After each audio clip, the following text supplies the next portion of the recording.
2 weeks after the devastating earthquake and tsunami in Japan, radiation fears rising after officials warned that a nuclear reactor core at Fukushima may be cracked. It's just adding to concerns that the cost of the cleanup will force Japan to sell off some of its holdings in U.S. Treasuries, driving down prices and sending inflation soaring. So is this just another example of the dangers of foreigners holding so much of our debt? Mike Norman says that's just silly, and we need even more red ink. But Charlie Gasparino is ready to take him on. It is time for our Street Smackdown. All right, Norman, make your case. Well, here's the case that I'm making. I mean, you have an 8%, 9% unemployment rate, 10 million people out of work. I mean, those are people potentially who could be buying goods and services, adding to the output of the economy. So by definition, we're running with what economists call an output gap, below our potential. When households are going through a balance sheet recession, when they're trying to save and cut back on debt, somebody's got to step in, and the only entity that can step in is the government. Charlie, we saw this happen. All right, hang on, Mike. All right, we know.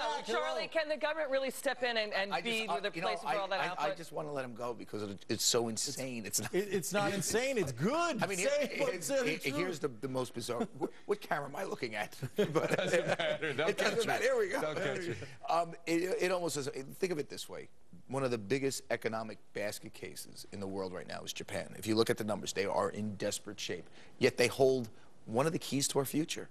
It's absurd. And this is the downside to debt. Listen, I'm somebody who believes that the Republican Party in particular is missing the boat by not having a growth agenda. They're talking about cutting so much. No, we don't hear the Reagan-esque growth agenda.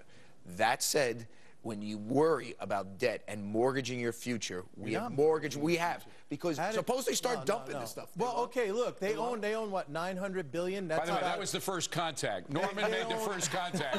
Go ahead.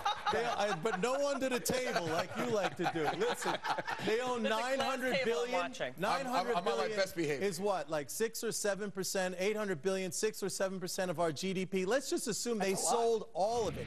It's a lot, but it's not. And all that would happen was a transference of one owner to another. $1 trillion. $1 trillion. But Charlie, listen. But think about what he just said. One owner to the other. Right. The other owner demands higher interest rates. The other owner demands higher yields. Higher yields or lower price. Bond yields go in the opposite direction. Well, look, yields. I want to make sure he understands that. No, I want to make sure you understand. When you sell something, you that was a below the belt hit, by the way. Go ahead. And I didn't even have to grab him under the table for that one. But when you sell something, we're just referees here, Liz. I'm just going to tell the viewers. I mean, I know this is below the sort of acumen of the Fox Business viewer, maybe above the acumen of the CNBC viewer, and maybe right at his level. Think of it this way. When I sell you something, you generally, and I have to sell you something, when the buyer knows you have to sell, they accept lower prices. That's Gasparino economics. That's Gasparino economics. Wait a minute. Isn't there a bond glut? Isn't there going to be a bond glut? Europe is possibly talking about issuing its own e-bonds. Isn't there a bond glut out there that yields naturally have to go higher? No, because first of all, let's separate out Europe because all those countries. Wait a second. Hang on. All those countries are like states in the United States. He's driving me so nuts.